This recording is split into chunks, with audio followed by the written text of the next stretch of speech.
नमस्कार, शेष भारत में आपका स्वागत है। मैं हूं मुक्ता सिंह। अगर आपसे पूछा जाए दुनिया की रोड एक्सीडेंट कैपिटल कौन सी है, क्या आपको मालूम है इसका जवाब? नहीं मालूम है तो हम बताए देते हैं। वो हमारा ही देश है जहां पर हम हर साल करीब 4 लाख से भी ज्यादा सड़क हादसे रोज देखते हैं और इन हादसों में लगभग 1.5 लाख लोग अपनी जान गंवा देते हैं और करीब 4 लाख लोग इस हादसे में घायल हो जाते हैं। अंदाजा लगाइए, इतने लोग तो दुनिया भर में हो रही आतंकवादी घटनाओं से भी नहीं मारे जाते जितने भारत में सड़क हादसे में मारे जाते हैं। हादसे में मारे जाने वाले लोग या तो खुद की लापरवाही का शिकार होते हैं या दूसरों की लापरवाही उनकी जान पर भारी पड़ जाती है।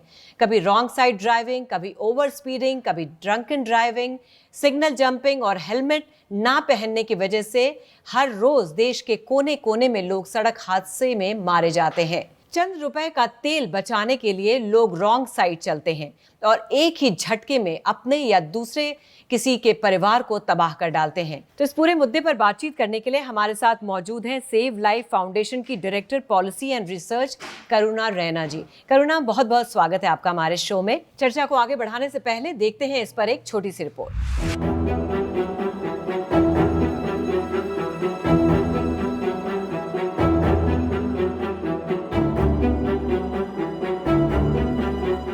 साल में 365 दिन होते हैं और भारत में एक साल में लगभग 1.5 लाख लोग सड़क हादसों में मारे जाते हैं। साल 2021 के आंकड़ों की बात करें तो उस साल सड़क हादसों में 1,53,972 लोग मारे गए।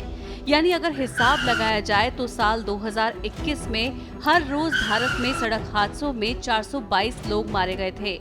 घायल होने वालों का आंकड़ा तो इससे भी ज्यादा है। साल 2021 में 3,84,448 लोग घायल हुए थे। ऐसे ही भारत को वर्ल्ड रोड एक्सीडेंट कैपिटल नहीं कहा जाता है।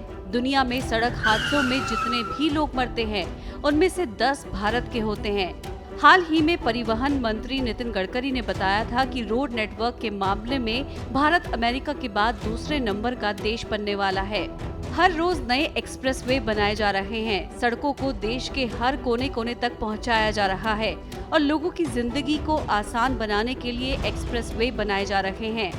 अब देश में एक जगह से दूसरी जगह जाने में वक्त काफी कम लगता है, लेकिन पहियों की यही रफ्तार जानलेवा बनती जा रही है।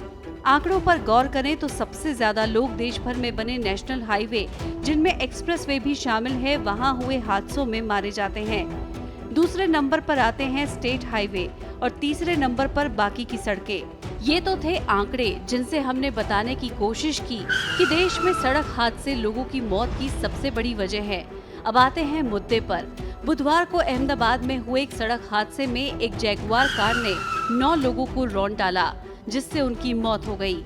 कुछ दिन पहले गाजियाबाद के नेशनल हाईवे 24 पर रॉन्ग साइड से आ रही बस ने कार को टक्कर मार दी, जिसमें एक ही परिवार के 6 लोगों की मौत हो गई। महाराष्ट्र में बस में आग लग जाने की वजह से 25 लोगों की जलने से मौत हो गई।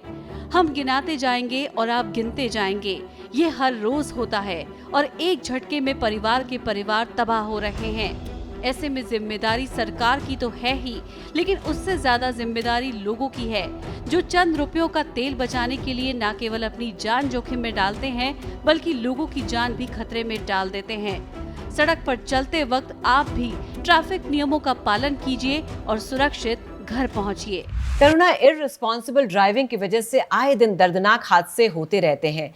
तो अगर हम देखें, रोड इंफ्रास्ट्रक्चर तो अच्छा हो गया है, लेकिन ड्राइविंग नॉर्म्स और ड्राइविंग एटिकेट्स की आज भी काफी कमी है। मुक्ता जी, जो 4 इम्पोर्टेंट चीजें हैं रोड सेफ्टी को हमारे देश में बेहतर बनाने के लिए, उनमें से engineering, infrastructure, enforcement, emergency care और चौथी पॉइंट है रोड यूजर बिहेवियर। जो रोड यूजर्स हैं, जो पेडेस्ट्रियंस हैं, वाहन चालक हैं, उनका रोड यूजर बिहेवियर कैसा है। और इसमें 5 इंपॉर्टेंट चीजें हैं जो WHO कहता है इम्पोर्टेंट है। एक तो non usages of helmet, non usages of seat belt, non usages of child restraint system जो बच्चों को सुरक्षित रखे, स्पीडिंग और ड्रग्स या अल्कोहल पी के गाड़ी चलाना। तो ड्राइवर बिहेवियर और रोड यूजर बिहेवियर जो है बहुत ही इम्पोर्टेंट एक पहलू है हमारी सड़क सुरक्षा के लिए।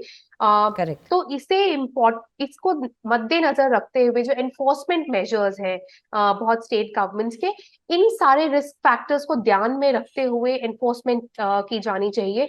अब काफी शहरों में इलेक्ट्रॉनिक एनफोर्समेंट भी आ गई है, एक मिक्स्ड मॉडल ऑफ एनफोर्समेंट जिसमें on ground enforcement as well as जो इलेक्ट्रॉनिक एनफोर्समेंट है जिससे स्पीडिंग को या रेड लाइट वायलेशन डिटेक्शन की जाती है, इन सारी चीजों को चेक किया जा सकता है। जी, आपने जैसे बताया बहुत सारी चीजें आ गई, लेकिन आपको नहीं लगता कि बेहतर रोड इंफ्रास्ट्रक्चर के साथ साथ इफेक्टिव मॉनिटरिंग और एनफोर्समेंट की हमें ज्यादा जरूरत है? बिल्कुल, और बेहतर रोड इंफ्रास्ट्रक्चर के साथ हमें रोड सेफ्टी इंजीनियरिंग मेजर्स की भी बहुत जरूरत है, क्योंकि हमारे देश में काफी एक्सप्रेसवेज आ गए हैं, काफी सड़कें बन रही हैं, बट उन सड़कों पे सड़क सुरक्षा को लेके जो इंफ्रास्ट्रक्चर है उसे भी बेहतर बनाने की जरूरत है। और बिल्कुल साथ में बाकी सारी चीजें जो है एनफोर्समेंट और रोड यूजर बिहेवियर, इन दोनों चीजों में काफी इम्प्रूवमेंट की जरूरत है, क्योंकि तभी जो हमारे देश में मौतें होती हैं, 1.5 lakh road accidents, road crashes से जो मौतें होती हैं, उसमें काफी हद तक मौतें नॉन यूजेज ऑफ हेलमेट की वजह से होती हैं या रोड यूजर बिहेवियर की वजह से होती है। तो उन्हें जी, चेक करने के लिए एनफोर्समेंट बहुत ही एक इम्पोर्टेंट भूमिका निभाता है। करुणा, जैसा आपने बताया कि आप लोगों की तरफ से सारी कोशिशें की जा रही हैं, लेकिन फिर भी मुझे लगता है बहुत सारे लोगों को इसकी अवेयरनेस भी नहीं है, तो अवेयरनेस कैसे क्रिएट की जाए? अवेयरनेस के लिए एक तो इम्पोर्टेंट रहेगा कि लोगों को अपने rights as well as responsibilities, जो मोटर व्हीकल अमेंडमेंट एक्ट 2019 में संशोधित किया गया था, जिसमें काफी रोड सेफ्टी को लेके इम्पोर्टेंट सेक्शंस हैं, जैसे जी, उसमें कई सारे जो रोड यूजर्स को लेके उनकी रिस्पॉन्सिबिलिटीज है उनको काफी हद तक डिटेल आउट किया गया है, जो उनके राइट्स है उनको डिटेल आउट किया गया है। तो अवेयरनेस इसकी सबसे इम्पोर्टेंट होगी कि लोगों को ये पता हो कि उनकी रिस्पॉन्सिबिलिटीज क्या है। उन्हें ये पता होना चाहिए कि रियर सीट में सीट बेल्ट पहनना जरूरी है। उन्हें ये पता होना चाहिए कि ड्रिंक एंड ड्राइविंग एक बहुत ही इंपॉर्टेंट रिस्क फैक्टर है। फोन देखना गाड़ी चलाते हुए एक बहुत ही इंपॉर्टेंट रिस्क फैक्टर है। रॉन्ग साइड ड्राइविंग जो हमारे देश में कितना बड़ा कारण है रोड क्रैश बिल्कुल। डेथ्स का, एक बहुत इंपॉर्टेंट कारण है डेथ्स का। तो उन्हें अपनी रिस्पॉन्सिबिलिटीज एज ए ड्राइवर पता होनी चाहिए, और उसके लिए काफी हद तक जो हमारा लाइसेंसिंग सिस्टम है जिससे ड्राइवर्स को लाइसेंस मिलती है, उसको भी एक रोबस्ट तरीके से रिवैम्प करने की जरूरत है। क्योंकि आप जब लाइसेंस लेते हैं तो उसका मतलब ये जी, है कि आप पूरी तरह से अवेयर हैं अपनी रिस्पॉन्सिबिलिटीज को लेके, जबकि ऑन ग्राउंड जब आप जाएंगी तो ऐसा नहीं है। तो एक अवेयरनेस अमंगस्ट ड्राइवर्स बहुत जरूरी है to know their own responsibilities. दूसरा, उनके राइट्स क्या हैं, जैसे अगर आप सड़क पे एक रोड क्रैश विक्टिम को देखेंगे, अगर आप उनकी हेल्प करेंगे तो आप हर प्रकार के प्रोसीजर और लीगल हैसल से आप सेफ है। ये उनका राइट बिल्कुल। है under the good Samaritan law. तो आप अपने rights as well as responsibilities को लेके पूरी तरह से अवेयर होने चाहिए।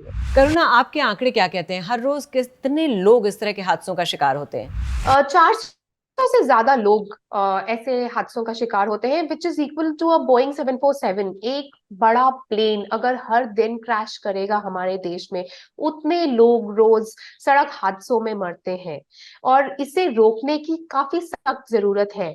और मिनिस्ट्री ने सेव लाइफ ने काफी राज्य सरकारों के साथ मिलकर काफी बड़े पहल पे एक जीरो फैटेलिटी कॉरिडोर और जीरो फैटेलिटी डिस्ट्रिक्ट प्रोग्राम शुरू किया है, जिसमें हमारा उद्देश्य ये है कि हम जो हाई फैटेलिटी डिस्ट्रिक्ट्स हैं वहां पे रोड क्रैश डेथ्स को कम कर सके, जो हाई फैटेलिटी कॉरिडोर्स है वहां पे रोड क्रैश डेथ्स को कम कर सके। और हमारी इस पहल ने काफी अच्छे रिजल्ट्स भी दिए हैं, जैसे मुंबई पुणे एक्सप्रेस वे पे हम 52% तक रोड क्रैश डेथ्स को नीचे ला सके हैं। ओल्ड जी, मुंबई पुणे हाईवे पे 61% तक नीचे ला सके हैं। यही पहल को हम काफी डिस्ट्रिक्ट्स में ले जाना चाहते हैं, जहां पे हम इन्हीं इंटरवेंशंस के द्वारा वहां पे भी रोड क्रैश डेथ्स को नीचे लाने की कोशिश कर रहे हैं। बिल्कुल। जैसा आपने कहा, नितिन गडकरी जी ने भी कहा है कि 2025 तक 50% इस तरह के जो फेटल एक्सीडेंट्स हैं हम उसको कम कर पाएंगे।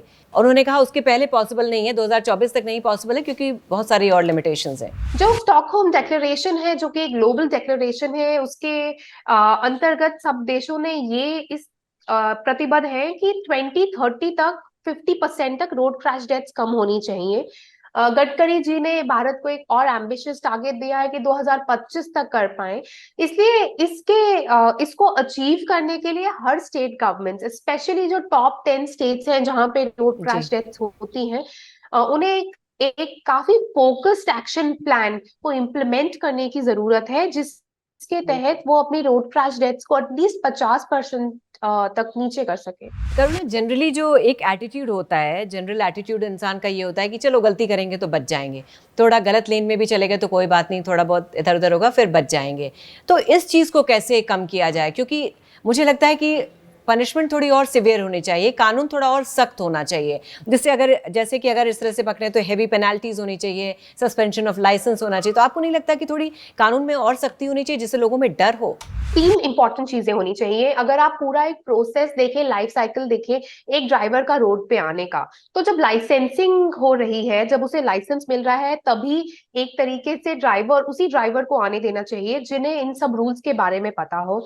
दूसरा, जो एनफोर्समेंट है या जो पेनल्टीज है, उन्हें लागू करना जरूरी है, क्योंकि अभी अगर आपके पास मैन पावर या इलेक्ट्रॉनिक इक्विपमेंट नहीं होगा तो कैच द वायलेटर्स, आप कितनी भी पेनल्टीज रखें, जब तक लोगों को एक डेटरेंट इफेक्ट नहीं लगेगा अपना बिहेवियर चेंज करने के लिए, तब तक उसका कोई भी इफेक्टिवनेस हम देख नहीं सकेंगे। तो एक सस्टेन्ड एनफोर्समेंट कैंपेन होना चाहिए पुलिस के द्वारा, जिसमें जो भी ऐसे ड्राइवर्स हैं, वाहन चालक है, जो रॉन्ग साइड भी ड्राइविंग कर रहे हैं या और भी कोई ऐसा बिहेवियर है जो रिस्की है रोड यूजर्स के लिए, उन्हें कैच कर सके, तो वो बहुत इंपॉर्टेंट है। और तीसरा, जो आपने पेनल्टीज की बात की, वो 2019 के एक्ट में काफी हद तक रैशनलाइज की गई थी, जो हर स्टेट को फिर उन्होंने अलग तरीके से उन्हें इम्प्लीमेंट किया है। तो इसमें स्टेट गवर्नमेंट्स का एक बहुत बड़ा रिस्पॉन्सिबिलिटी है कि वो इंश्योर करें जो पेनल्टीज है वो रैशनलाइज्ड हो और वो इम्प्लीमेंट की जाए। बिल्कुल करुणा, एक खास बात कि मॉनिटरिंग, एनफोर्समेंट, सारी बातें की जा सकती हैं, लेकिन मुझे लगता है कि अच्छी सड़कें और न्यू एज जो तेज़ गाड़ियां हैं, उन्हें संभालने के लिए कहीं ना कहीं सेल्फ रिस्ट्रेंट की ज़्यादा ज़रूरत है। सेल्फ रेस्ट्रेन एक कॉन्सेप्ट है मुक्ता जी, सेफ सिस्टम अप्रोच, जिसके तहत ये मानना है कि अगर आदमी गलती करे गाड़ी चलाते हुए, उसकी पनिशमेंट डेथ नहीं हो सकती। तो हमारा जो सिस्टम है, जो हमारा पूरा सड़कों का इकोसिस्टम है, गाड़ियों का इकोसिस्टम है, वो इस तरह से बिल्ट होना चाहिए कि लोग मरे नहीं।